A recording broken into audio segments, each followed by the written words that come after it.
Salut tout le monde, bienvenue sur ACO, un podcast à cœur ouvert. Aujourd'hui, on est en live pour le clap de fin de saison 1. Je suis vraiment trop content de pouvoir le faire aujourd'hui. J'espère que vous allez bien. Aujourd'hui, comment ne pas terminer cette saison 1 d'ACO avec les personnes avec qui j'ai commencé ce podcast. Donc, j'ai avec moi Elina, ma sœur, Maya, ma femme, toujours là, Stéphana, mon cousin, et mon frère Paul qui n'a pas été là durant le premier épisode, mais qui est là pour ces derniers épisodes. Donc, bienvenue à vous. J'espère que vous allez bien, que vous avez passé une bonne semaine. Yes, très bien. Trop cool. Pour commencer, et avant d'entamer un peu les points qu'on va avoir dans ce podcast, je voulais voir avec vous ce que j'aime bien faire pendant la moitié d'année, en fait, c'est faire une rétrospective un peu sur ce que j'ai pu apprécier, ce que j'ai pu apprendre, ce que j'ai pu kiffer en fait durant ces 6 premiers mois. Et donc, je voulais savoir un peu, c'est quoi vos séries du moment, c'est quoi un peu vos livres ou vos films, ou un peu ce qui vous ont marqué, ce que vous avez aimé faire durant ces 6 premiers mois. Non, moi c'est un peu particulier parce que j'étais au Canada, là, je suis rentré en avril, du coup c'était une période un peu de transition, du coup... J'ai pas vraiment de série du moment là parce que je regarde plus trop de séries, je regardais This Is Us avant. Et là je regarde que des sitcoms, donc voilà, ça c'était ma série du moment, j'en ai pas trop, mais les livres j'en ai plusieurs que je lis. Quoi comme livre? Plusieurs, c'est vraiment minime. Hein. J'en ai deux que je lis en cours. J'ai Les Idoles du cœur de Timothée Keller et Pour un plaisir en deux de John Piper. C'est des livres sur la foi chrétienne, sur notre spiritualité et tout. Donc voilà, j'alterne un peu les deux. Ok, c'est trop bien. Voilà. Et ça t'a aidé en quoi? Les Idoles du cœur, c'est vraiment un livre que j'aime beaucoup parce que, je sais pas si on va en parler un peu du coup durant ce podcast, ça m'a permis un peu de voir moi-même à l'intérieur de moi qu'est-ce qui se passe, qui dirige un peu mes actions, parce qu'en fait on est toujours... des fois on se laisse influencer par nos propres émotions, par ce qu'on pense, etc. Mais du coup on sait pas d'où ça vient profondément, et les Idoles du cœur, c'est Timothée Keller du coup qui disait que nous, l'humain il fabrique beaucoup d'idoles, on a toujours des idoles un peu de tout, que ce soit l'argent, le succès, un peu tout ça, et le fait de débusquer un peu ces choses-là nous permettent de dire que est-ce que je me fais influencer, est-ce que je me fais diriger par ces choses-là ou pas. Et du coup ça... trop bien, ok. Voilà. Alors moi j'aime trop regarder des séries, j'en regarde tout le temps. La série qui m'a le plus impacté ces derniers temps, c'est The Chosen. En fait, j'avais grave des a priori sur cette série au début et tout. Je pensais trop ça allait être les trucs les films chrétiens là où il y a où c'est des fois un peu surjoué et tout, enfin où c'est vraiment genre dramatique quoi. Alors que là genre c'est drôle et en même temps c'est bien fait je trouve, et en fait ça te permet de voir le début du ministère de Jésus autrement que quand on le lit, enfin c'est plus, enfin tu te rends plus compte des choses et tout. Et vu qu'en plus on était en train de lire en parallèle les passages, c'était drôle de voir les choses qui sont en film quoi. Ouais. Et donc moi cette série elle m'a grave touchée, même si j'ai eu du mal au début. Et après en livre moi je lis pas grand chose hein. Les livres c'est compliqué, mais il y a Christy qui m'avait prêté un livre. Alors le titre je crois c'est Comment être une badass ou un truc comme ça, je sais plus. Mais il est intéressant, même si j'ai un peu de mal à lire. Il est très intéressant parce que c'est vraiment sur la confiance en soi, sur comment sortir de ses peurs, etc. pour vraiment entreprendre. Et du coup, je trouve ça très intéressant de lire ce livre. Donc, voilà. Bien. Je te rejoins en vrai sur The Chosen, je l'avais noté aussi.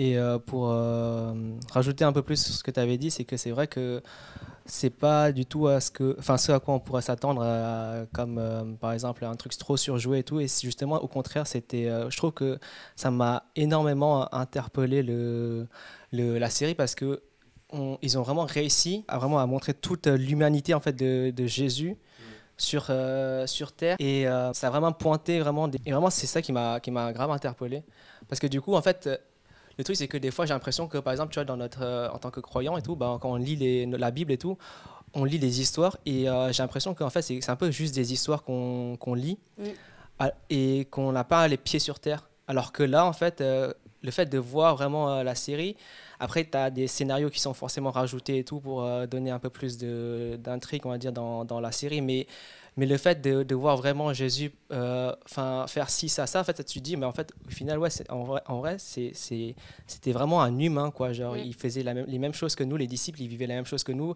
Ils se clashaient, ils rigolaient, ils s'embrouillaient. Et c'est pas juste des histoires comme ça, en fait, comme certaines personnes peuvent le penser en lisant juste la Bible, ou c'est juste des contes, ou c'est juste des trucs comme ça. Et ça m'a remis une claque, entre guillemets, pour cette série-là, en tout cas. Et pour continuer un peu, du coup, une des dernières séries que j'ai grave kiffé, c'est Tour de France au corps du peloton. C'est une série de cyclistes. Du coup, parce que j'aime grave le vélo. Et c'est une passion que je trouve que j'ai commencé à développer en ce moment. Moi, c'est un peu chelou, on dirait que je suis un boomer, mais c'est pas grave. En fait, justement, ça m'a montré vraiment que c'est pas n'importe quoi comme sport. En fait, c'est pas juste un gars qui pédale, mais en fait, c'est vraiment juste c'est vraiment un travail d'équipe en fait derrière ça. Et ça, je savais pas, tu vois, que vraiment, en fait, et ce qui m'a surtout marqué, qui m'a encouragé, qu'on peut l'appliquer dans la vie de tous les jours, c'est en fait chaque personne dans l'équipe a une place importante déjà et une place spécifique en fait. Si cette personne-là n'est pas là, en fait, l'équipe ne pourra pas gagner parce que en fait ils doivent amener un leader vers la victoire. Et ça, c'est hyper intéressant en tout cas. Et du coup, c'est pour ça. Donc, ça, si jamais vous voulez regarder, c'est sur Netflix. Et donc, c'est ça que j'ai grave kiffé en fait. C'est vraiment cette mentalité-là d'une équipe de cyclistes. Et ça m'a encouragé aussi, tout simplement, à me surpasser dans le sport et à garder la détermination, à continuer dans le sport, quoi. Et comme livre, moi personnellement aussi, j'avais Crazy Faith, le livre de Mike Todd, qui en fait t'apprend à développer une foi folle. D'où le titre du livre, sur le fait en fait de s'appuyer sur Dieu pour développer sa foi et vivre une vie de fou grâce à ça. Et c'est pas une vie de fou comme le monde pourrait le proposer au travers des plaisirs ou à travers de l'argent, ce genre de choses. Mais c'est vraiment vivre une vie de fou en fait.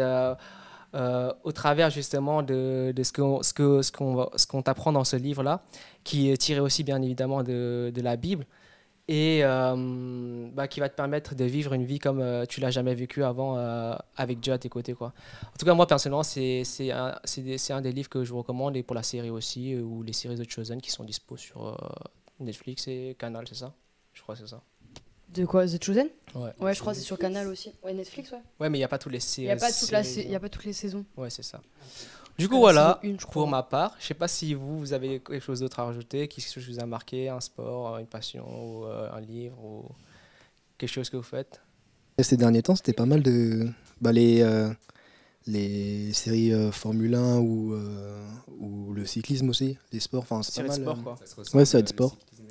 Ouais, c'est assez similaire en fait, les deux. Enfin, sauf que un c'est une voiture et l'autre c'est un vélo, quoi, lol. Merci Paul. Ok. Mais c'est un travail d'équipe dans tous les cas, en fait. C'est ça qui est hyper intéressant. Même dans la Formule 1, il n'y a pas juste le pilote, en fait, tu as toute une équipe derrière aussi. Ça, c'est super intéressant si jamais vous le regardez ou savoir et tout. Donc, en tout cas, ouais, merci beaucoup pour vos recommandations. D'ailleurs, bienvenue à Johan et à Nathanaël qui sont sur le chat. Salut à vous. J'espère que vous allez bien.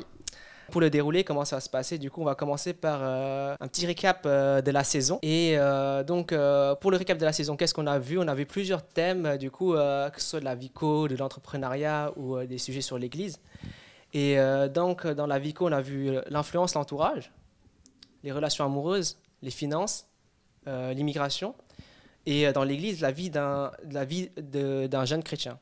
Et donc, est-ce que vous avez des épisodes qui vous ont marqué ou pas, que vous avez écoutés, ou des épisodes que vous avez aimés ou pas aimés, et pourquoi? Moi, j'ai bien aimé l'épisode sur les relations avec tes invités, c'était Nathan et Eléa, du coup, qui étaient là parce que j'ai trouvé que c'était vraiment à cœur ouvert. C'est-à-dire que les invités, ils parlaient vraiment intimement de ce qui se passait, du coup, ça se ressentait que c'était authentique et tout, donc... du coup, ça nous dit aussi que finalement on n'est pas tout seul de vivre ces choses-là. Je pense que c'est ça aussi un des objectifs de ce podcast, que les gens aussi puissent vivre, entendre des jeunes personnes qui vivent leur vie normale, mais du coup la dimension aussi de la vie chrétienne d'un chrétien qui vit et avec ses luttes, ses combats, mais aussi ses victoires. Donc c'était un bon épisode, je trouve. Deuxième point pour ce live de fin de saison, on va parler d'un sujet que Stéphana avait à cœur pour aujourd'hui, qui est la vulnérabilité. Ouais, quand tu m'as demandé de choisir un sujet, enfin à nous en général, j'ai pensé à ça parce que je pensais juste au podcast à cœur ouvert. Et à cœur ouvert, que le fait de s'ouvrir, de parler sincèrement et authentiquement des choses qu'on vit. Et je trouve que c'est quelque chose qui est de moins en moins pratiqué, que ce soit dans la vie quotidienne de tous les jours, ou alors dans la vie même chrétienne, dans les églises, etc. Parce que on a un peu cette culture, je trouve, maintenant de l'auto-affirmation de soi, de dire « Ah, mais t'es le meilleur, dis que tu es le meilleur », de la pensée positive un peu dans la société actuelle, qui témoigne finalement je trouve, d'un manque de confiance profond et d'une souffrance profonde qui existe dans la société. Et du coup, mon questionnement, c'était est-ce qu'il y a comment la vulnérabilité peut-elle t'aider à devenir plus confiant dans qui tu es, etc. Parce que personnellement, ce que j'ai vécu aussi au Canada, c'est aussi par rapport à ça que je parle, j'ai appris la puissance de la vulnérabilité, le fait de s'ouvrir, pas à n'importe qui, pas à à quel moment et tout, mais vraiment de pouvoir avoir une personne ou deux personnes, des gens comme ça à qui on peut vraiment tout dire et s'ouvrir tout et juste déverser notre cœur. Comment ça peut nous aider? Pourquoi est-ce que, du coup, le questionnement pour nous, c'est est-ce que vous l'avez fait? Et même dans notre famille, tu vois, genre, au sein même d'une famille, on se connaît tellement, on a grandi ensemble et tout, on est cousins, on passe plein de temps ensemble. Mais finalement, est-ce qu'il y a des moments où on est vraiment vulnérable, sincère l'un devant l'autre et c'est ça qui forge vraiment les relations, je trouve, plus que de juste passer des temps et se dire que ouais, c'est cool, vas-y, on reste ensemble et finalement, on ne se connaît pas plus que ça. Voilà, c'est un peu tout ce sujet-là que je sais pas comment toi tu veux le brasser. Trop bien. La vulnérabilité, ça me parle grave. Parce que c'est vrai que pendant des années, j'étais très fermé. Genre sur moi-même, sur qui j'étais, ou même de manière générale aux autres. Sûrement, peut-être c'est dû à, je sais pas, une peur, une crainte ou des choses comme ça, de montrer qui j'étais vraiment aux autres et tout. Et c'est comme tu disais, être vulnérable, tu peux pas l'être avec tout le monde. En fait, parce que ça me fait grave penser à ce que tu disais, Maya, quand on parlait ensemble et tout, c'est que des fois, quand tu t'ouvres trop à des gens, après, tu risques d'être trop déçu. Parce qu'en fait, ils savent trop sur toi et après, ils peuvent trop te la mettre à l'envers, tu vois. Et ça, je pense que beaucoup de gens peut-être ont été grave blessés à cause de ça et du coup, ils n'osent plus forcément se dévoiler, se révéler aux autres et tout. Mais je trouve que justement, comme toi aussi, qu'il y a grave une puissance derrière la vulnérabilité. Quand on est vulnérable avec quelqu'un, quand on s'ouvre et qu'on est entier avec la personne, bah, ça permet de débloquer plein de choses. Et je parle même, par exemple, là, dans l'exemple du couple, bah, forcément, tu vois, quand tu dis tout à la personne, c'est en fait quand il n'y a pas de non-dit en fait, tu vois. Quand il n'y a pas de non-dit, quand tu t'ouvres vraiment à la personne, quand tu es vulnérable par rapport à une situation, par rapport à une faiblesse que tu as, par rapport à quelque chose que tu vis qui est difficile et tout, bah, le fait de se dire ok, bah, je suis pas le plus fort, mais je suis capable de dire que je suis faible à ce moment-là et de se dire ouais, j'ai besoin d'aide et que et c'est ça en fait qui va te rendre plus fort parce qu'en fait si tu restes vraiment juste focus sur ouais, il faut que je montre cette image à cette personne parce que ouais, je suis le mari, du coup il faut que je montre que je suis fort, que je suis l'homme de la maison, que je prends soin de ma famille, que peu importe ce qui peut se passer, ben je donne corps et âme, tu vois, pour que on puisse vivre. Alors que des fois il y a des moments où genre je suis vraiment faible, où je sais que genre j'y arriverai pas, qu'il y a trop de stress en ce moment, qu'il y a trop de trucs et tout, ou que je sais que je peux craquer et tout. Et que de le dire à Maya, tu vois, bah, ça fait grave du bien et d'être vulnérable dans ce genre de situation. Après, il y a plein d'autres situations aussi où on peut être vulnérable aussi, comme par exemple, là j'ai un exemple en tête, c'est celui au travail. Au travail, souvent, tu as cette image de il faut être bien vu et tout par tout le monde, etc. Ce qui est normal. Il faut que les gens nous voient de la bonne manière. En tout cas, j'espère que vous pensez pareil aussi. Mais des fois, tu as certains trucs, des fois, où tu as beaucoup de tabous, genre, même pour parler de certaines choses au bureau avec les gens et tout. Et ce qui est cool, c'est que par exemple, là, en ce moment, je suis un peu sur tout ce qui est mon futur, en fait, au travail et tout. Et le fait de pouvoir parler avec mon CTO, qui est mon ami Kevin, je ne sais pas si c'était sur le live ou pas, mais de pouvoir parler librement et d'exprimer vraiment ma vision et comment je suis, comment je vis la situation même dans le cadre du travail, que je ne pourrais pas forcément le dire à tous mes collègues, bah, ça me fait du bien, tu vois. Et ça me rend, je sais pas forcément que ça me rend plus fort, mais ça te libère d'un poids aussi, tu vois. Je sais pas si ce que vous en pensez par rapport à ça aussi. Ouais, et je pense que justement, pour revenir sur le fait que tu dis ouais, ça enlève un poids et tout, je pense que ça enlève un poids à toi, mais ça enlève aussi un poids à la personne avec qui t'en parles. Parce que des fois, quand t'es dans une situation compliquée, le fait de pas être vulnérable, tu vois, ça fait aussi que l'autre personne, elle voit tes réactions, elle voit comment t'es et tout, mais elle a pas d'explication de pourquoi t'es comme ça en fait.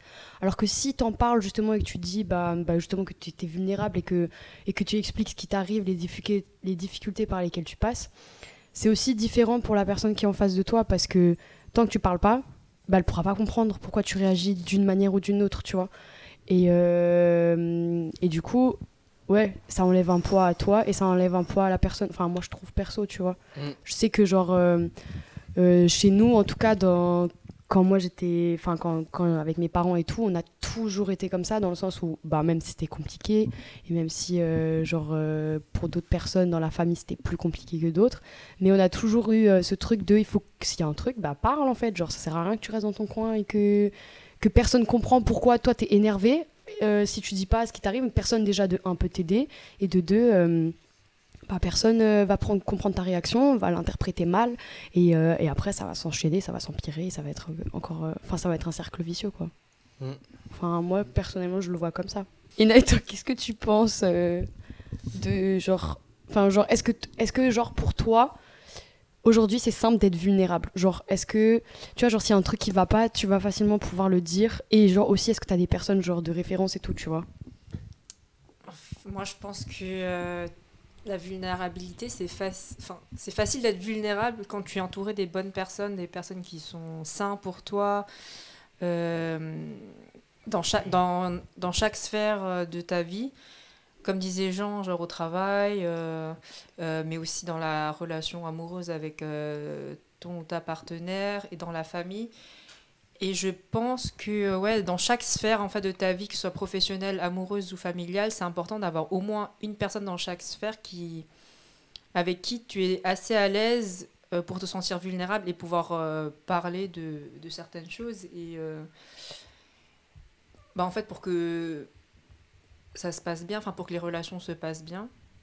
Donc après, ça, c'est pas forcément toi qui choisis. Par exemple, la famille, tu choisis pas avec qui tu nais. Par contre, après, c'est vrai je pense aussi un des red flags qui peut que tu peux avoir pour la partenaire, parce que normalement, tu choisis quand même ton ou ta partenaire de vie. Si déjà de base, avec ton ou ta partenaire, tu te sens pas bien, pas assez à l'aise pour t'ouvrir et être vulnérable, c'est déjà qu'il y a un problème. Après, c'est vrai qu'au travail, pareil, je ne choisis pas forcément son chef ou sa chef. Donc voilà, mais en fait, quand tu es entouré de gens toxiques comme ça, mais que ce soit dans ta famille ou dans ton travail, s'il y a possibilité de partir, franchement, faut s'éloigner de ce genre de personnes, parce que, ok, on doit aimer tout le monde, etc., aimer notre prochain, mais ça ne veut pas dire qu'on doit rester avec eux toujours, si on n'arrive pas à se sentir à l'aise et vulnérable avec ces personnes, ou qu'on sait qu'en fait, en étant vulnérable, elles vont utiliser notre vulnérabilité pour nous attaquer après, ou pour prendre le dessus, en fait, c'est méga toxique. Okay. Donc, je pense que c'est important de pouvoir être vulnérable. Ça fait partie ça permet, en fait, à soi-même de se sentir bien et de pouvoir grandir, en fait, et se développer personnellement, je pense. Mais d'ailleurs, j'ai repensé quand vous avez discuté aussi de la famille et tout, c'est que avec du recul et tout, je me dis en fait, je pense que aussi le fait que peut-être que j'avais du mal à être vulnérable, c'est dû peut-être à mes parents. C'est pas pour leur jeter la pierre, mais quand tu es jeune, tu vois, et en fait que tu as envie de dire des trucs ou que tu as envie de parler de tes rêves, de tes trucs, ce genre de choses, et que en fait tes parents ils sont là plus déjà dans une optique où en fait ils avaient déjà quelque chose de tracé pour toi, ou qui sont là plus dans le jugement que dans la compréhension, tu vois.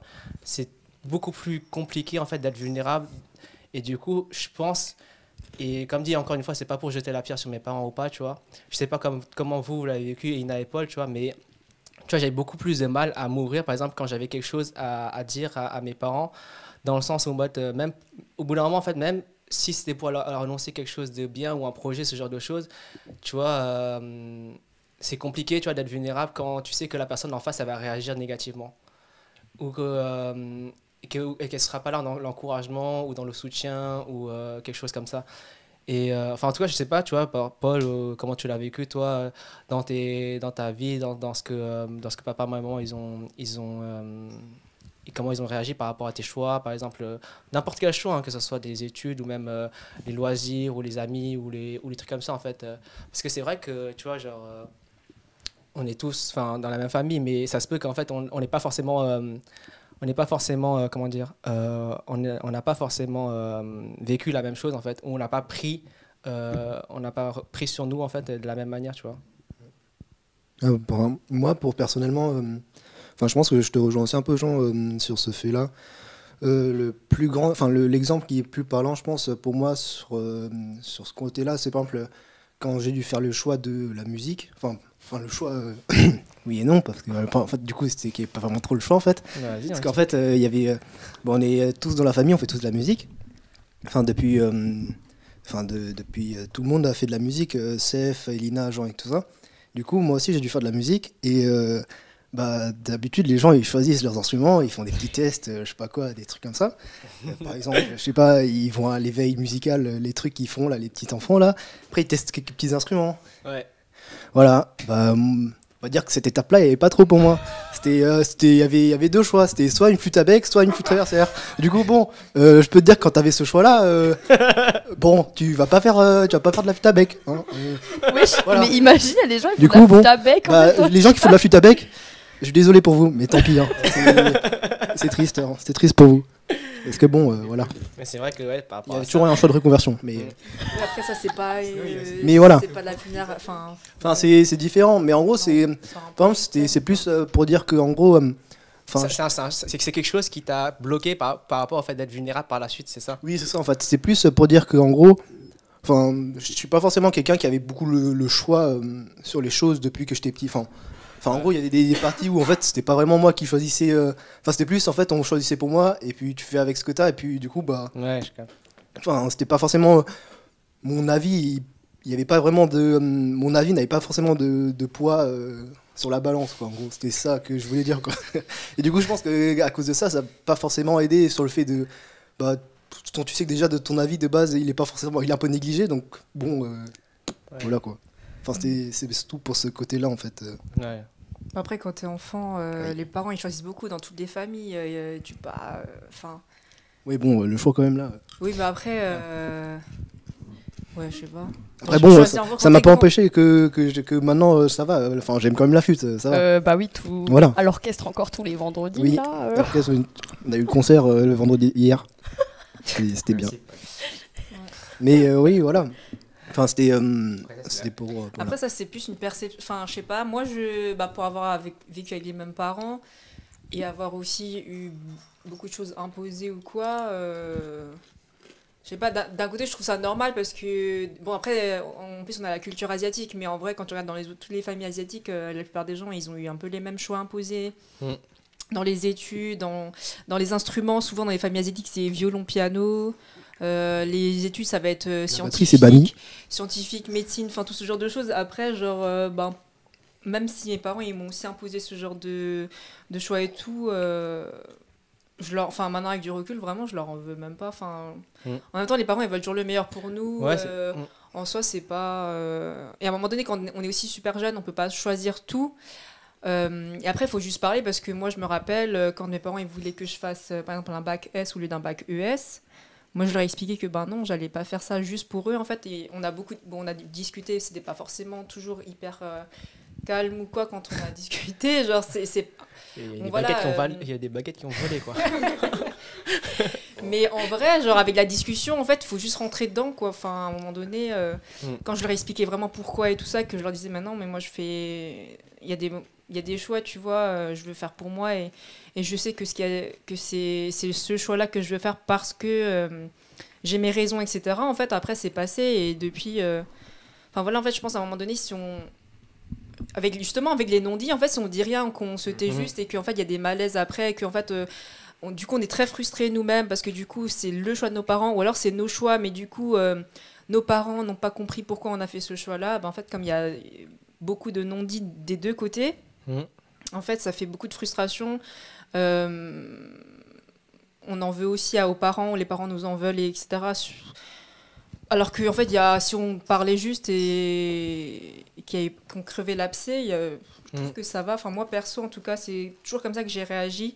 C'est vrai que par rapport à vous deux, peut-être que moi, j'allais plus je rentrais un peu plus dedans, dans le sens où, bah, déjà pour le bac, ouais, j'ai choisi de pas faire S et de faire ES, mais je leur ai expliqué pourquoi. Et bon, ça a pris quelques temps aussi, parce qu'on s'est vraiment peut-être pris le chou dessus. Après, pour les études, un peu pareil. Le fait d'arrêter mes études, pareil. Mais à chaque fois, je leur expliquais pourquoi. Enfin, je me rappelle que c'était jamais calme, que c'était toujours assez houleux. Enfin, voilà, mais le fait d'en avoir parlé beaucoup, et même plusieurs fois, en fait, c'est pas en une seule discussion, des fois que ça se fait. Mais en fait, en parlant, même en parlant crûment, bon, des fois, du coup, tu regardes un peu les mots que tu dis, etc. Mais du coup, mes parents, ils m'ont toujours un peu... après, avec le recul, eux, ils prennent du recul. Moi, après, le temps que la dispute ou la discussion repose, etc., et que chacun de son côté prend du recul, etc., en fait, les parents, après, ils comprennent. Et je trouve que maintenant, du coup, mes parents, en fait, quand je leur raconte, du coup, plein de choses, des projets ou des machins comme ça, en fait, ils sont même plus choqués maintenant. Ils sont en mode, c'est bon, on l'a laissé faire parce que... Oui, voilà, enfin, même toute la famille, en fait, j'en parle pas que avec mes parents, j'en parle avec... Bon, ce qui est bien, c'est que, du coup, ils sont beaucoup à l'écoute et tout ça... dans notre famille, et ça, je suis vraiment hyper reconnaissant qui m'écoutent, même si je délire beaucoup et tout ça. Maintenant, en fait, ils m'écoutent et puis ils savent que de toute façon, je change d'avis vite, donc voilà. Mais après, moi, je me suis toujours sentie à l'aise d'en parler dans le sens où, parce que... même si je savais en fait ce qu'ils allaient penser. Ça dépend, il y a certains... Je me rappelle quand j'étais petite, un peu plus jeune, quand il y avait des trucs du style « est-ce que je peux sortir » et tout, je sais qu'ils vont dire non et tout, donc ça sert à rien que je leur demande. Je leur demandais même pas, donc... parce que je savais que de toute façon... Non, du coup je sortais pas, donc voilà. T'as dormi chez moi une fois, mais il fallait vite que tu rentres le matin. Wow. Ah ouais, c'était des délires ça par contre. Oh là là. Je me rappelle bien, c'était... Mais si, t'avais dormi chez moi et tout. Mais on était au lycée ou on était... Ouais, on était au lycée. J'ai dormi chez toi. Mais oui, on était allé on était à Gunther et tout juste avant. Et après t'avais dormi chez moi le soir. Et après le matin par contre tu devais vite rentrer à la maison. Oui, mais ça mes parents ils savaient que je dormais chez toi. Oui, mais c'est pour dire, genre t'as dit que tu sortais pas, mais du coup. En scred du coup. Ah non, c'était pas du tout en scred. Oui. Alors que t'as fait des trucs en scred. Non, Oui. justement, c'est pour ça. J'ai fait des trucs en scred. Mais non, c'est pour ça, parce que du coup, comme je pouvais même pas sortir, je leur demandais même pas en fait. Mais c'est pas grave, en vrai, voilà. Quand t'as dit que t'allais chez Francis pour faire du piano. Oh. Oula, quoi? Ah non, Quand c'est t'as dit que drôle. t'avais fait cours de piano et que t'avais pas les cours Oui, de mais piano bon, en fait. parce que Lol. du coup, ma daronne, elle l'a su après, donc c'est bon, enfin, il y a plus de malaise là. Quoi?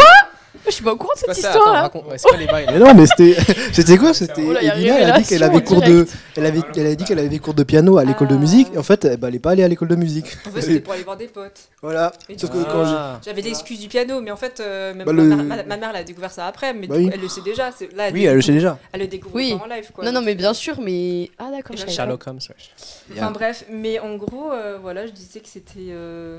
Enfin, que moi, en tout cas, j'ai toujours... Enfin, c'est pas que j'étais à l'aise ou pas, c'était juste qu'en fait... Genre, à un moment donné, faut parler, tu vois, genre, faut... Enfin, moi, j'aime pas qu'on me dise quoi faire quand je trouve que c'est pas justifié. Enfin, ou en tout cas que leur explication ne tient pas. Enfin, pour moi, c'est... Là, je vis ma vie, je vis pas leur vie. Et c'est pas que moi, j'aimerais pas... Enfin, j'espère pas, d'ailleurs, que si plus tard j'ai des enfants, etc., que je leur impose des choix. Alors, quand on est d'accord, chaque parent veut le bien de leurs enfants, donc c'est normal que un parent donne son avis, veuille que l'enfant fasse plutôt des études un peu plus prestigieuses ou quoi. Enfin, en vrai, je comprends en vrai les parents que chaque parent veut ça, tu vois, mais j'espère juste pas être trop intrusive ou trop, voilà, forcément. Ouais. Surtout en vrai, ça dépend de la perception de chacun. Genre moi, par exemple, avec les parents, c'est juste que j'ai toujours donné mon avis, même si ça allait à l'encontre de la leur, enfin du leur. Bah, en vrai, c'est comme dit, en fait, ça dépend des... Tu vois, ce qui est marrant, c'est que tu vois, Paul et moi, après, je sais pas si c'est parce qu'on est des gars, du coup, tu vois, mais comme dit, si toi, tu vois, enfin, le truc, c'est que toi, tu es différent de nous, de comment tu perçois les choses et comment tu réponds aux gens et tout, tu vois. Enfin, moi, je suis complètement différent de toi. Genre, si une fois, deux fois, trois fois, quatre fois, tu me toses ou que tu me casses, tu vois, bah, ça va créer une carapace, en fait, automatiquement. Oui. Alors que toi, c'est pas le contraire, mais t'es beaucoup moins sensible à ça. Et ce qui fait que tu rentres dedans et que tu n'as aucun souci pour ça, quoi.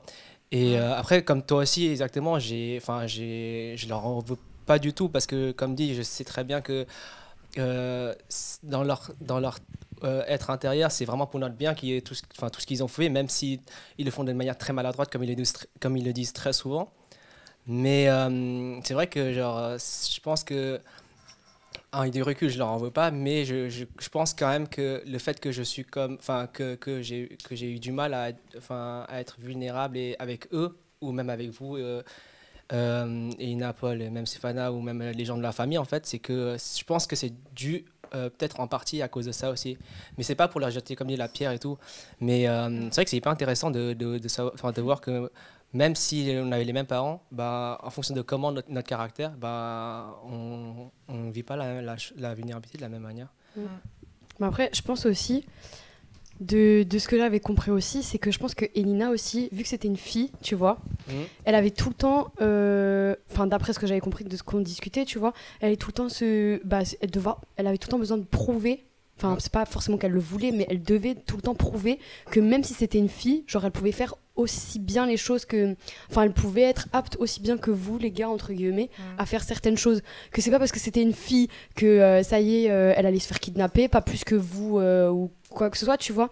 Et donc, je pense que c'est ça aussi qui a développé peut-être chez elle, tu vois, ce caractère et ce truc, c'est qu'elle était tout le temps en permanence en train de dire, mais ok, je suis une fille, mais ça veut pas dire que parce que je suis une fille, je suis plus fragile que les autres, tu vois. Ouais, je vois ce que tu veux et dire. Je pense qu'il y a peut-être moyen aussi que c'est peut-être de là aussi que tu as développé ça. Tu vois. Après, bon, je pense que c'est ton caractère aussi déjà de base, tu vois.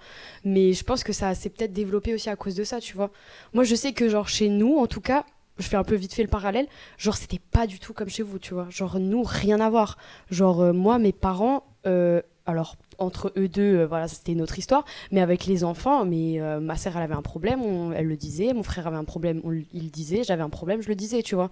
Il y avait pas... Enfin, on laissait quand même l'intimité à chacun, tu vois. Mais on n'avait pas... J'ai jamais eu peur... Si, peut-être de temps à autre, quand j'avais fait une imp, voilà. Mais j'ai jamais eu genre un stress de fou ou une crainte ou quelque chose d'aller voir mes parents et leur dire, écoutez, là, j'ai fait un truc, j'aurais pas dû le faire. À chaque fois, j'y allais, genre, je savais très bien que... Bah, ok, ils allaient peut-être un peu s'énerver sur le coup parce que ça reste des parents, mais genre, ils allaient jamais me... Enfin, déjà, je me suis jamais pris de claque ou je sais pas, enfin bref, voilà. Tu vois, nous, c'était vraiment dans le... Comment dire ? Dans la parole. Genre, tout le temps, on parlait, tout le temps, on mettait les choses à plat. Et je sais que ma mère, elle a toujours accentué sur ce genre de choses. Et aujourd'hui, je suis hyper contente, en fait, que ce soit comme ça. Et moi, je veux faire ça aussi pour mes enfants plus tard. Je veux qu'il n'y ait pas ce problème de... Et vraiment, c'était peu importe le sujet. Genre, il n'y avait pas un seul sujet où, genre, j'étais gênée, limite, d'aller voir mes parents parce qu'on arrivait à parler de tout. Après, il y avait l'intimité, comme je dis, de chacun. Donc, il y avait quand même des barrières. Mais ça, c'était les barrières que nous-mêmes, on se construisait et qui est normal en tant qu'humain. Mais je veux dire, j'avais des questions. Moi, mon premier réflexe, c'était d'aller voir ma mère, tu vois. Genre, j'avais pas de... Alors, elle avait pas forcément les réponses à tout. Mais en tout cas, on en parlait et on regardait ensemble et on essayait de trouver des solutions ensemble, tu vois. Enfin, ça, c'est exemple, tu vois. Une question d'éducation, de culture et tout, parce que du coup, tes parents, c'est full français. Ouais, c'est ça. Ça n'a rien à voir. Du coup, avec nos parents qui ont un contexte totalement différent, qui ont vécu carrément différemment, qui ont été éduqués eux-mêmes, enfin, carrément différemment de nous. Donc, je pense que c'est aussi... Ça joue beaucoup ça, parce que ta mère, elle est vachement pédagogue et tout, elle est très ouverte dans le côté social. Enfin, Ouais, j'ai l'impression qu'elle a énormément de compétences dedans, quoi. Ouais, alors ça, oui, clairement, mais je suis pas sûre que c'est forcément dû à son éducation, tu vois. Parce que quand, justement, ils étaient plus jeunes et tout, ma mère et mes tantes, du coup, bah, vu que mon grand-père était missionnaire, ils allaient beaucoup à droite, à gauche et tout, tu vois. Et donc, en fait, il y a quand même des trucs. En fait, je pense que c'est dû à son éducation, mais c'est pas dû dans le sens. Elle a Son pris son vécu. éducation, c'est dû au fait qu'elle a vécu, Ouais. de comment elle a été, comment elle a vécu sa vie, et elle en a pris et elle a changé. Elle s'est dit, je veux pas ça pour mes enfants. Tu vois ce que je veux Oui, dire? comme tous les parents. Ouais, voilà, c'est ça. Donc je pense que oui, c'est par rapport à ça aussi, mais c'est clair que c'est pas le même contexte que chez vous en fait. Je pense que ça joue énormément. Les cultures, les origines, tout, ça joue de ouf. Hein.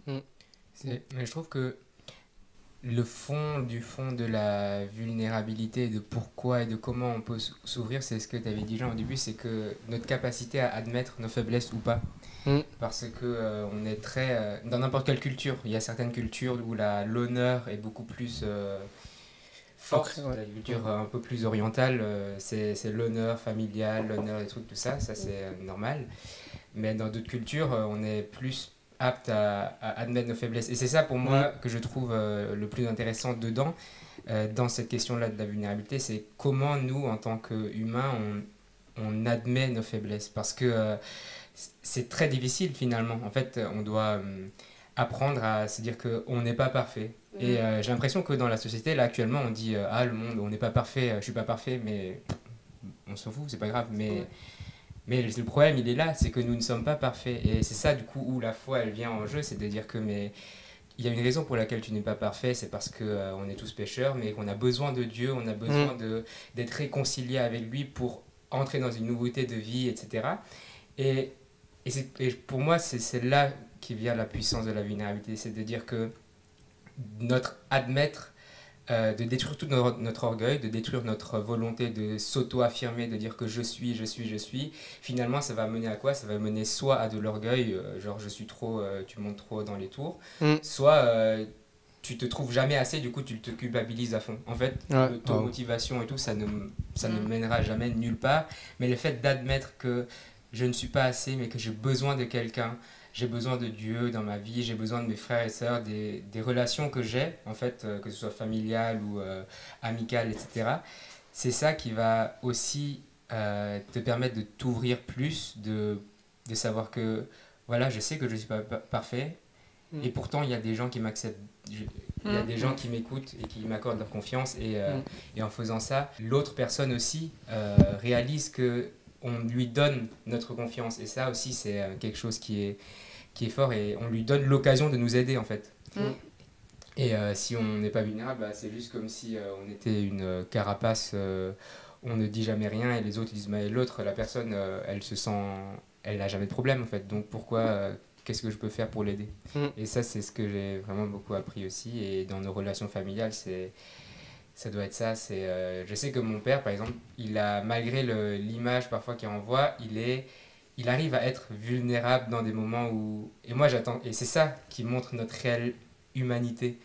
Et je vois ça c'est les moments que je préfère de lui. C'est pas les moments où il est très leadership, très truc. C'est les moments où il me dit que là, je suis très fatigué, je ne peux plus, j'ai besoin de tes prières, j'ai besoin juste de passer du temps avec la famille, etc.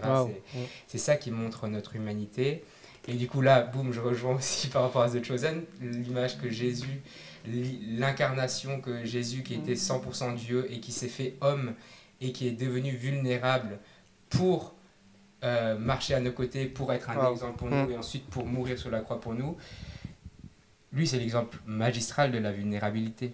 C'est lui qui il avait tout, il était tout puissant, il était Dieu, il est toujours Dieu, mais il s'est incarné dans un corps de chair, il était bébé. Et en fait, il a dû être dépendante d'une femme qu'il a lui-même créée parce qu'il est Dieu. Et le fait de voir ça, pour moi, je me dis, si notre Dieu est comme ça, pourquoi moi je devrais essayer de me montrer que je suis quelque chose? Non, je ne suis pas et j'ai besoin de Dieu. Et j'ai besoin de mes frères et sœurs. Et voilà, c'est comme ça que j'appréhende, que je comprends cette vulnérabilité. Ouais, c'est ouf. Enfin, j'allais rebondir dessus exactement sur ce que tu allais dire par rapport à Jésus, justement.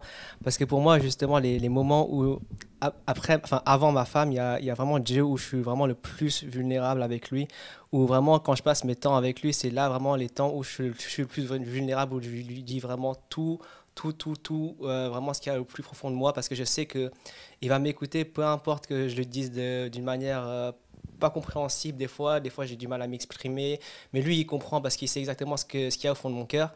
Et je sais qu'il m'écoute et je sais que il comprend ma vulnérabilité parce que lui-même a été à ma place. En fait, et c'est ça qui a blow my mind en fait un peu, genre surtout quand j'ai vu la série aussi, justement, comme tu disais, c'est que Jésus qui a tout, il a tout laissé pour être humain, et il aurait pu être dans n'importe quel autre endroit, il aurait pu vivre carrément autrement, mais il a choisi de vivre tel un être humain simple. Et aussi, en fait, ce qui m'a grave marqué et ce qui me fait tout le temps repenser en fait en fait, pour qui je me prends, c'est quand je vois tous les moments en fait de vulnérabilité de Jésus dans la Bible, que ce soit des moments où il pleure, des moments où il est fatigué, des moments où il n'en peut plus. Et ça me fait penser justement, en parlant là de l'épisode où tu vois Jésus, il est fatigué parce qu'il a passé toute sa journée à guérir des gens, à prier pour eux pendant toute la journée. Et en fait, on ne se rend pas compte. En fait, c'est comme si, des fois, on a l'impression que oui, parce qu'il est Dieu, du coup, toute la journée, ça lui fait rien. Genre, il prie comme ça et c'est bon, les gens ils sont guéris à la suite et tout. Alors, mais il faut s'imaginer que c'est comme si, genre, là maintenant, actuellement, ici, sur cette table, il y a 1000 personnes qui arrivent devant chez toi, ils rentrent dans la pièce, tu dois prier pour eux, etc. Pendant toute la journée, à la fin, tu es KO. Et de voir Jésus comme ça, dans cet état-là, tu vois, bah, tu te dis, mais en fait, c'est ouf. Bah, même si lui, il a besoin de repos, pourquoi moi, j'en ai pas besoin aussi, tu vois. Enfin, c'est vraiment dans ce sens-là. Et enfin, c'est vraiment pour justement ce que tu disais. Et c'est vraiment ouf, vraiment de l'exemple de la vulnérabilité au travers de l'exemple de Jésus, justement. Ok, top. Et qu'est-ce qu'il y a, quelqu'un d'autre a quelque chose d'autre à rajouter, ou dans le chat, si vous avez quelque chose à dire par rapport à la vulnérabilité, je vous écoute. Je vous réponds toujours, même si on est en décalé, il n'y a pas de souci. Et d'ailleurs aussi dans les commentaires en rediff, hein, si vous voulez mettre quelque chose, n'hésitez pas. La suite, il y avait un sujet qu'un des auditeurs, pendant le sondage sur Instagram, a mis sur lequel il aimerait qu'on discute, et c'est sur la joie, sur le fait d'être joyeux en toutes circonstances, comme c'est marqué dans la Bible, mais dans la vie de manière générale. Et ma question un peu pour vous, du coup, quand j'ai lu son sujet, ça m'a grave interpellé parce que c'est aussi un sujet que j'aime trop et que je mets grave en pratique en ce moment aussi. Et comment est-ce que vous vivez en fait votre vie, et comment vous intégrez la joie, le fait d'être heureux, le fait de vivre votre vie au quotidien en fait. Peu importe en fait les hauts et les bas, comment est-ce que vous le prenez? Est-ce que vous êtes toujours dans la joie? Comment est-ce que vous gérez ça? Déjà, non, je suis pas tout le temps dans la joie, sachant que moi, quand il y a des choses qui se passent, ça se voit tout de suite si ça va ou pas. Mais par contre, ce que je me dis, c'est que y a toujours pire dans la vie, et que genre il y a des situations, il y a des circonstances qui sont pires que les miennes, et que du coup ça sert à rien que enfin, c'est quelque chose sur lequel j'essaie de travailler, hein. Je dis pas que j'arrive à le mettre en pratique forcément, mais je me dis que il y a toujours pire dans la vie, il y a toujours une solution aussi à tout, et que ça sert à rien de s'apitoyer sur son sort, quoi. Et c'est vrai que moi, j'aime, enfin, je dis moi, mais je pense que tout le monde, j'aime trop être dans la joie, quoi. Et c'est un sentiment que je trouve qui est important, parce que c'est ce qui va faire que tu vas passer une bonne journée ou pas, c'est ce qui va faire que tu vas voir tes situations d'une manière ou d'une autre, que voilà. Donc ouais, moi perso, j'essaie vraiment toujours de me mettre en tête que il y a pire que ma situation, que tant que je vis, c'est qu'il y a toujours une solution, et que quand je suis mort, je serai pas là, mais je serai au paradis, donc ça ira aussi.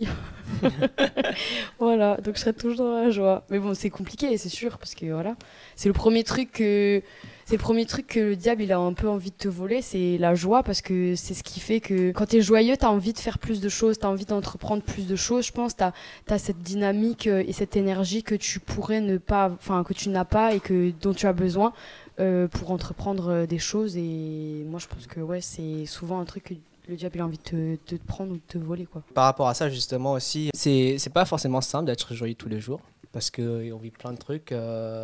En fait, c'est pas. En fait, le pire dans tout ça, en fait, c'est que c'est même pas genre des trucs violents ou des trucs durs que certaines personnes dans le monde peuvent vivre, en fait. Et du coup, c'est comme ça, en fait, que je relativise aussi d'un côté, tu vois, c'est que je me dis, bah, il y a toujours pire, comme tu disais, il y a toujours pire, il y a toujours mieux, c'est sûr. Mais j'essaie toujours de voir le verre à moitié plein plutôt qu'à moitié vide. Et ce que je pense souvent aussi, en fait, comment faire en fait, pour être dans la joie. Bah déjà, moi en tant que chrétien en tout cas, c'est passer du temps avec Dieu, passer du temps avec lui, tout ça, ça booste. Et comme on l'a dit dans l'épisode dernier, c'est vraiment ça te change. Tu vis complètement différemment ta journée parce que tu es renouvelé, tu es reconnaissant en commençant la journée, ce genre de choses. En fait, ça te pousse en fait à voir la vie différemment en fait. Et plus concrètement, si j'ai des exemples à dire aussi par rapport à ma vie et tout, c'est déjà à travers tous les témoignages que j'ai pu entendre de personnes que je connais, que ce soit du coup par exemple mes parents, tu vois, genre de me dire qu'en fait, peu importe ce qu'ils ont traversé dans leur vie, après les Khmers rouges, après l'arrivée en France, la barrière du langage, la barrière du pays, etc. Le fait de, tu vois, genre de pouvoir les voir heureux, même s'ils ne sont pas forcément tous les jours heureux, mais de pouvoir les voir heureux, de pouvoir les voir heureux, d'avoir fondé une famille, d'avoir un foyer, d'avoir tout ce qu'ils ont et de les voir heureux parce que quand ils nous voient, etc. Je me dis, tu vois, genre, ils ont connu tellement pire que nous, alors que nous, c'est juste pour des petits soucis, genre vraiment éclatés. Et des fois, c'est vraiment des vrais soucis. Et oui, mais je veux dire, c'est un travail en vrai. En vrai, c'est un travail au quotidien qu'il faut faire sur soi. Et c'est vrai que c'était quelque chose que je ne faisais pas il y a plusieurs années en arrière, mais que je commence à faire de plus en plus, vraiment travailler vraiment sur ça, sur le fait d'être joyeux, de voir les choses justement à moitié plein, mais pas à moitié vide, dans toutes les situations de ma vie, quoi. Quand il m'arrive quelque chose et tout, même si des fois c'est extrêmement dur parce que, en fait, je pense qu'il y a beaucoup de choses qui jouent aussi, par exemple la fatigue, etc. Chez moi, par exemple, en tout cas, je sais que forcément, dès que je suis fatigué, je sais que peu importe ce qui va se passer, j'aurai beaucoup plus de mal à être joyeux, même si de base ça pourrait me faire plaisir. Et là, on en vient au fait d'être aussi, genre apprendre à se connaître, etc. Il y a plein d'autres choses et tout. Mais pour faire court, voilà un peu pour moi ce que j'avais à partager par rapport à comment être dans la joie, dans toutes les circonstances un peu, et comment je le vis au quotidien en fait. Je sais pas si vous avez quelque chose à rajouter en plus pour encourager les gens ou... Dans la question dans la Bible, là où j'ai trouvé le verset, c'est dans 1 Thessaloniciens 5, 16, c'est juste marqué « Réjouissez-vous toujours » ou « Soyez toujours joyeux ». Et du coup, « Soyez toujours joyeux », c'est vrai que c'est genre un commandement. Soyez toujours joyeux, ouais. D'accord, mais qu'est-ce que je fais si il y a un décès dans ma famille? Qu'est-ce que je fais si une personne que j'aime est atteinte d'une maladie? Oui, qu'est-ce que je fais si je loupe mon travail, que j'ai été viré? Qu'est-ce que je fais si on me diagnostique une maladie? Et du coup, là, je prends d'un point de vue chrétien et d'un point de vue d'une personne chrétienne, c'est comment... des fois, on se dit qu'en étant chrétien, c'est bon, c'est la vie tranquille, on est toujours joyeux, on marche un peu sur les nuages et les gens pensent qu'on est un peu des fous, de se dire que... alors que n'importe qui se passe dans ta vie, tu es toujours joyeux. Non, c'est pas ça, mais c'est... on traverse les mêmes difficultés. La vie est difficile, la vie, c'est pas le monde des bisounours, c'est très compliqué, et on traverse tous les mêmes épreuves. Mais la différence, c'est quoi? C'est ce que je vais exposer là maintenant en deux aspects, et c'est ça qui va me permettre, et je pense qui me permet de traverser des moments difficiles et d'être dans la joie réellement toujours. C'est de ne jamais regarder les circonstances dans lesquelles on est pour dire si on est dans la joie ou pas. Pourquoi je dis ça? Parce que en tant que chrétien, on a soit dans le futur l'espérance du salut, c'est-à-dire qu'on sait qu'on est sauvé. Jésus-Christ nous a sauvés de l'enfer, et c'est comme Maya t'a dit, on sait où on va. On va au ciel et on va vivre pour l'éternité avec Dieu, dans sa présence. Ça, c'est le futur. Et quand on regarde le passé, c'est de dire que dans le verset biblique, il dit « compte les bienfaits de Dieu », c'est-à-dire rappelle-toi en fait combien Dieu a été fidèle, rappelle-toi tous les moments par lesquels tu es passé et où tu as vécu des moments dans la joie, où il y a eu des moments difficiles, et pourtant tu en es sorti parce que par sa grâce, Dieu t'en a sorti. Et en fait, c'est toujours ça, dans ton moment difficile, tu ne peux jamais regarder ton moment et se dire que « ah mais comment je vais trouver la joie dedans? C'est toujours, je sais où je vais et je sais où je suis passé. Et c'est ça qui va me permettre de me dire, ok, par mon passé, je sais que mon Dieu est fidèle, je sais qu'il va être fidèle. Et je sais qu'il le sera parce que la promesse dans la Bible, c'est que je serai éternellement avec lui. Et c'est ça qui nous donne cette joie et finalement cette paix surnaturelle que dans la Bible qui a marqué, que le monde n'a pas. C'est que malgré les circulations, que malgré là, je sais que j'ai été diagnostiqué d'un cancer, cette situation ne me procure pas de la joie et ce n'est pas censé me procurer de la joie. Ce n'est pas normal que ça me procure de la joie. Mais pourquoi ça me procure de la joie? Je sais parce que si ça se passe mal, je sais où je vais et je sais que dans tous les moments où je suis passé, Dieu a été fidèle et je sais qu'il sera avec moi, qu'il marchera avec moi tout le temps. Et finalement ça me dit ok, même si c'est pas facile, je vais continuer à avancer parce que je sais que mon Dieu est fidèle et c'est ça qui me donne un peu cette joie. Ouais, de ouf. Merci, c'était super. Mais ouais, c'est un vrai mindset à avoir en fait, genre de quand il y a une situation, de se dire en fait de voir l'évolution, donc enfin pour rejoindre ce que de voir l'évolution du point de départ jusqu'à la situation actuelle et tout ce qui s'est passé. En fait, c'est vraiment genre quelque chose de positif et quelque chose qui d'encourageant en fait.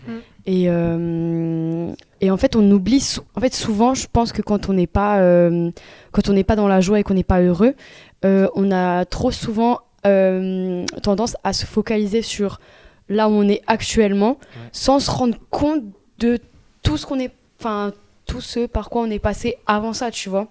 Après c'est humain et c'est logique, et c'est pour ça que je dis que c'est un mindset, parce que c'est un réflexe à prendre de se dire ok, effectivement la situation là elle est compliquée, et aussi de l'accepter que c'est compliqué, parce que des fois on est là, ouais mais je suis un fragile, mais je fais pitié et tout, mais non, la situation elle est difficile, c'est difficile, ok il y a pire, ok truc, mais la situation actuelle pour toi est difficile, mais ça veut pas dire que maintenant tu t'appuies toi sur ton sort et que tu te mets dans un mindset, encore une fois, où tu restes fixé là-dessus. Faut que tu regardes par où t'es passé, et aussi que tu te dises, si t'as réussi à passer par toutes ces choses, ça veut dire que dans le futur, il y aura aussi encore quelque chose de positif. Parce que ça peut pas être un enchaînement forcément de mauvaises choses. Il y a toujours une lueur d'espoir, même dans le négatif. Il y a toujours un truc auquel tu peux t'accrocher et qui est positif, tu vois. Après, je parle comme ça. Actuellement, j'ai pas de situation difficile, j'ai pas de trucs de fou négatifs qui m'arrivent et tout, tu vois. Mais je pense que pour toutes les personnes qui pourraient passer par ça, je pense qu'il y a toujours un truc positif qui peut arriver. C'est impossible que tu sois full négatif du début jusqu'à la fin, tu vois. Et ouais, genre dans ce sens-là, ça rejoint vraiment ce que tu dis, tu vois. Genre, on a parcouru un chemin, il faut pas l'oublier, ce chemin, en fait. Je voulais aussi nuancer un truc, c'est que, en fait, comme dit, être dans la joie, c'est vraiment un état d'être, un mindset qu'il faut adopter sur le quotidien. Mais ça n'empêche pas d'avoir des émotions, en fait. Tu peux être dans la joie et en même temps être triste et pleurer. Tu peux en même temps être dans la joie, mais sur le coup être énervé parce qu'une situation t'arrive, etc. Donc, c'est pas parce que t'es énervé ou t'es triste ou quoi que en fait t'as loupé, t'as pas été joyeux à un moment donné. Mais c'est pas grave. En fait, être dans la joie n'empêche pas d'être dans telle ou telle émotion et d'accepter ce qui t'arrive, en fait. C'est vrai que, comme dit tout à l'heure, je le répète encore, c'est une question de mindset, et il faut juste apprendre à relativiser. Le plus important, c'est relativiser, être reconnaissant, en fait. Et à force de prendre cette habitude, parce que c'est un travail sur soi vraiment à faire, c'est d'être reconnaissant régulièrement de tout ce que tu as, de tout ce qui t'arrive, de tout ce que tu es, etc. Parce que moi je le vois par exemple beaucoup dans mon travail, où je suis avec pas mal de clients, on discute beaucoup avec les clients, et en fait par exemple tu vois, ou même avec des amis, je sais pas, des gens que tu connais, je pense que chacun connaît dans son entourage des gens, ou même peut-être que tu l'es toi-même, mais des gens qui en fait ont pris la mauvaise habitude de toujours se plaindre, et qui en plus ils le savent, qui se plaignent tout le temps et le disent, etc. Moi j'aime bien me plaindre, alors déjà en fait à force c'est un cercle, ça peut être soit vicieux soit vertueux, mais c'est vicieux si en fait tu prends cette habitude là de te plaindre. En fait, plus tu te plains, plus en fait déjà ton mindset il se dégrade, dans cette routine-là, hyper toxique, en fait, avec des idées noires, et tu regardes que le verre à moitié vide, tu vois que les mauvaises choses qui t'arrivent, alors qu'il y a plein d'autres choses qui t'arrivent de bien, mais en fait, à force de toujours voir les mauvaises choses en fait, qui t'arrivent, tu deviens déjà nombriliste, tu deviens orgueilleux, tu deviens pessimiste, voilà, et bon, alors du coup, il y a plein de choses qui t'arrivent de mauvais, où tu as l'impression que plein de choses de mauvais t'arrivent, alors que pas tant que ça, finalement, de l'extérieur, par rapport à une vue extérieure. Alors qu'à l'inverse, si tu es tout le temps reconnaissant, si tu es tout le temps essayer de positiver, même si effectivement, tu peux pas forcément contrôler tout ce qui t'arrive, mais d'essayer de trouver le positif ou d'essayer d'être reconnaissant d'autres choses qui t'arrivent autour. On ne parle pas de nier et de faire un déni sur ce qui t'arrive, voilà. Mais c'est le fait de regarder ailleurs, de relativiser, d'être reconnaissant régulièrement et d'être aussi vulnérable, d'en parler avec les gens autour de toi. En fait, ça te permet d'avancer dans la vie. Et le problème aujourd'hui, c'est que autant tu as les gens qui font que regarder à eux-mêmes, regarder à leurs problèmes et qui n'arrivent pas à relativiser, et qui font que ça en fait toute leur vie, tu le vois en fait, tu as l'impression que leur vie elle est horrible alors qu'en fait elle est pas si horrible que ça, c'est juste qu'ils ont pris la mauvaise habitude de se plaindre tout le temps et voilà, ça c'est assez toxique aussi pour toi et pour les autres en fait. Moi je te rejoins de ouf sur ce que tu dis par rapport au fait d'être reconnaissant et aussi par rapport aussi à tous les gens qui vont se plaindre. Déjà par rapport au fait d'être reconnaissant, c'est vrai que le fait d'être reconnaissant, c'est ce que je disais juste avant aussi, dans les temps que je passe avec Dieu et tout, ou même je pense que de manière générale avec les gens, que tu sois au taf, que tu sois à l'église, que tu sois dans tes loisirs, etc., d'être reconnaissant, leur dire merci pour ce qu'ils font, merci pour qui ils sont, c'est des trucs hyper importants aussi, je pense, que tu sois leader ou pas d'une équipe, d'une entreprise ou peu importe. Et en fait, le fait d'être reconnaissant, ça va te permettre de se dire qu'en fait, genre déjà, juste comme tu disais Maya, le fait juste de pouvoir respirer, en fait, ça te procure de la joie parce que tu es reconnaissant, tu te dis mais en fait c'est ouf parce que je peux vivre encore une journée en plus et je peux encore changer le monde et que je peux faire des choses, je peux faire du bien autour de moi. Et ça te met dans la joie parce que tu n'es pas appelé à genre être nul, appelé à rien faire. Et le fait de se dire qu'en fait tu as un but, et tu te réveilles, tu as un but. Et il y en a, c'est vrai qui broient du noir et qui se disent ouais, je me réveille, je suis à rien, je suis nul, ma vie elle est claquée, on va encore vivre une journée nulle, une semaine nulle, tout est nul quoi, et il n'y a rien qui va changer. Et alors que quand si tu es reconnaissant, c'est complètement le contraire qui va se passer. Et par rapport aussi justement au fait que les gens se plaignent ou se râlent tout le temps ou sont tout le temps négatifs et tout, c'est vrai que ça... C'est un point aussi que j'ai remarqué, c'est entoure-toi des bonnes personnes aussi pour justement entretenir la joie, entretenir le fait d'être joyeux, d'être optimiste dans ta vie, d'être positif en fait. Parce qu'en fait, si tu es entouré que des gens qui sont comme ça tout le temps en train de dire des trucs négatifs et tout, au bout d'un moment, tu seras comme eux. Et ça rejoint un peu les débuts du podcast, l'épisode 1 sur l'influence des entourages, en fait. En fait, si tu es entouré que de personnes qui sont comme ça, tu vas finir comme eux, forcément. Au bout d'un moment, tu vas te dire, mais en fait, la vie, elle est claquée, en fait, elle est nulle, en fait. Pourquoi... voilà. Alors qu'en fait, si tu es entouré des personnes qui sont tout le temps positives, qui font que t'encourager et tout, et là, j'ai un exemple en tête qui m'arrive, c'est par exemple, à chaque fois qu'on va chez Luc et Mathilde, je sais pas si vous regardez ou pas le podcast là, mais à chaque fois qu'on ressort de chez vous, on est grave boosté, on est grave encouragé, parce qu'en fait, à chaque fois qu'on est avec eux, on parle que des trucs encourageants, en fait. Il n'y a rien de... Et même s'il y a des choses de la vie qu'on discute qui ne sont pas forcément simples, il y a toujours quelque chose de positif derrière à retirer de ça. Et c'est ça qui est encourageant aussi. Et même, je pense que même pour tous ceux qui nous écoutent, en fait, vraiment que dans votre vie de manière générale, partout où vous allez, que ce soit dans votre école, que ce soit dans votre taf, que ce soit dans votre église ou dans vos activités ou peu importe où vous allez, en fait, le fait d'être positif avec des gens, vous ne savez pas l'impact en fait, que ça peut avoir sur eux au quotidien et comment eux, ils pourront être et à combien plus forte raison, en fait, les autres, ils peuvent être impactants et joyeux pour les autres personnes encore, etc., etc. En fait, c'est quelque chose qui se propage, en fait, la joie. Et voilà, c'est pour rebondir un peu sur ce que tu disais, Elina. C'est pas forcément une personne joyeuse, c'est pas forcément quelqu'un qui est tout le temps excité. Oui, c'est ça.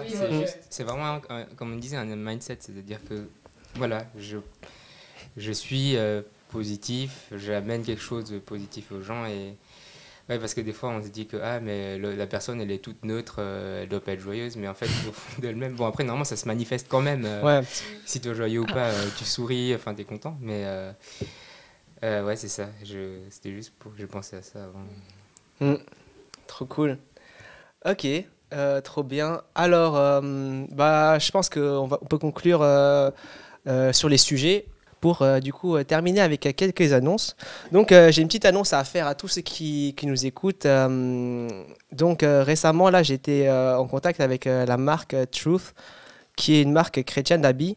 J'ai porté souvent des suites. Je ne sais pas si vous avez déjà vu dans des épisodes de podcast. Donc, c'est pour expliquer rapidement ce que c'est. Donc, je suis ambassadeur. Je ne sais pas si je l'ai dit. Non. Ouais. Ok. Du coup, je suis ambassadeur de cette marque. Donc, d'abord, je vais vous parler de la marque et ensuite de ce que je vais vous apporter par rapport à ça. Donc, la vision de la marque, c'est déjà de partager en fait le message de l'évangile dans un premier temps à l'Irlande, mais aussi au-delà, au travers justement d'habits et d'accessoires que tu peux porter au quotidien. Et donc, en ce qui concerne les habits, ils sont vraiment top. C'est des très bonnes qualités qui sont fabriqués au Portugal. Les prix sont, du coup, comme c'est fabriqué vraiment en Europe et tout, les prix ne sont pas forcément ce que tu peux trouver, par exemple, dans des trucs qui sont fabriqués en Chine et tout. Mais vu que ce n'est pas forcément donné à tout le monde, j'ai une solution en tant qu'ambassadeur. C'est que j'ai une réduction de 15% sur tout le site et le lien est dans la description. Tu peux le mettre dans le chat. Si jamais vous voulez faire une commande, vous avez aussi le code Jean15 qui vous permet d'avoir 15% dans la bio. Surtout pour les soldes d'été qui vont arriver, vous pouvez vous faire plaisir et partager la bonne nouvelle partout dans le monde où vous allez en portant ces habits. Donc voilà un petit peu pour cette petite annonce. J'espère que vous allez faire des petits achats. En tout cas, ils sont vraiment trop stylés les habits. Et en parlant de vacances, du coup, justement aussi, comme c'est les derniers épisodes de cette saison, j'ai profité pour faire un break pendant ces vacances d'été pour déjà terminer un peu, pour bien terminer mes études et voir aussi ce qui va se passer pour l'année prochaine, que ce soit par rapport à mon travail, etc. Mais aussi parce que je vais préparer la saison 2 d'ACO qui va arriver du coup en novembre. Ça va être dans très longtemps, mais c'est parce que j'ai vraiment beaucoup de choses, comme dit, les études encore à terminer, le travail, etc. Et aussi la préparation justement de cette saison 2. Et donc, la saison 2, il y aura plein de nouveaux invités. Il n'y a pas encore tout qui est préparé.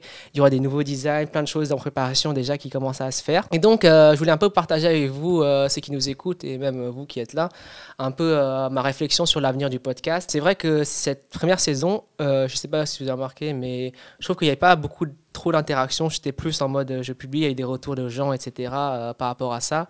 Et c'était cool et tout. Mais j'avais vraiment comme volonté, comme dit, le podcast, la vision, c'est vraiment de parler à cœur ouvert de sujet, d'être vulnérable, justement, d'être dans une place où en fait les gens peuvent être vulnérables et pas que en fait juste autour de cette table ou sur ce canapé, mais vraiment aussi ensuite par la suite quand on publie dans les commentaires, etc. Et il y aura peut-être plein d'idées, de projets, etc. par rapport à ça par la suite pour le podcast. Mais vraiment, c'est ce que j'avais à cœur de vous partager aujourd'hui par rapport à mon retour d'expérience de cette première saison, en tout cas. N'hésitez pas vraiment à donner votre avis, vos retours. N'hésitez pas aussi à dire un peu les sujets que vous avez aimés, les thèmes que vous voudrez retrouver pour la saison numéro 2. Et les sujets que vous allez proposer ne seront pas forcément traités dans la totalité ou il y aura peut-être un filtre, etc. Parce que là, cette première saison, on a fait des sujets, etc. Mais on ne les a pas tous traités dans la totalité ou dans l'intégralité. Par exemple, les finances, je sais très bien qu'on pourrait discuter beaucoup plus, l'influence, l'entourage, on pourrait discuter beaucoup plus. En fait, tous les sujets, on pourrait discuter beaucoup plus longtemps dessus. Mais c'est vrai que, en fait, j'ai pas forcément le temps sur le tournage, etc. Déjà là, ça fait 1h07 qu'on tourne, même plus, je crois. Donc voilà, n'hésitez vraiment pas à me faire des retours, à dire ce que vous aimeriez, discuter sur quel sujet. En tout cas, merci beaucoup. J'aimerais terminer ce podcast en remerciant déjà aussi toutes les personnes qui m'ont suivi depuis le début. Toi qui m'écoutes jusqu'à maintenant, merci en tout cas d'avoir suivi. Merci de t'être abonné, de suivre, d'écouter jusqu'au bout. Et j'espère qu'en tout cas, ça vous a parlé à toutes les personnes qui ont écouté, que ça vous a encouragé ou que ça a pu encourager des personnes autour de vous en tout cas. Et merci aussi pour toutes les personnes pour leur soutien. Merci aussi à certaines personnes. Je voulais dire merci aussi à Daniel pour l'instrumental du podcast, l'instrumental que vous entendez au début, à la fin de la série. Parce que derrière Ako, il y a quand même beaucoup de personnes qui travaillent derrière, même si on est tous bénévoles et on fait tous des trucs à côté. Merci beaucoup Daniel pour l'instru, merci Maya pour tout le soutien, merci aussi Paul pour la technique, même si tu as rejoint pas tout de suite au début, merci vraiment à ça. Merci à tous les invités qui sont là, à tous les invités qui ont su précéder, qui sont peut-être sur le live ou qui écouteront en rediffusion par la suite. Merci vraiment pour tout ce que vous avez dit, tout ce que vous avez partagé tout au long de cette saison 1, c'était juste incroyable. Et je crois que la saison 2 sera encore meilleure. Et merci aussi pour toutes les prières, tous les messages que vous m'avez fait, tous les retours que j'ai pu avoir déjà pour cette première saison. Et du coup, avant de terminer, n'hésitez pas à vous abonner sur toutes les plateformes. Encore une fois, n'hésitez pas à vous abonner sur YouTube, sur Spotify, sur Apple Podcast, sur Amazon, Deezer, etc. Toutes les plateformes que vous connaissez, je pense. Et aussi sur Instagram pour avoir les infos de sortie, les actus et tout. Et sur ce, on se retrouve en novembre. Passez de bonnes vacances. Et on se retrouve en novembre pour la saison 2. Ciao!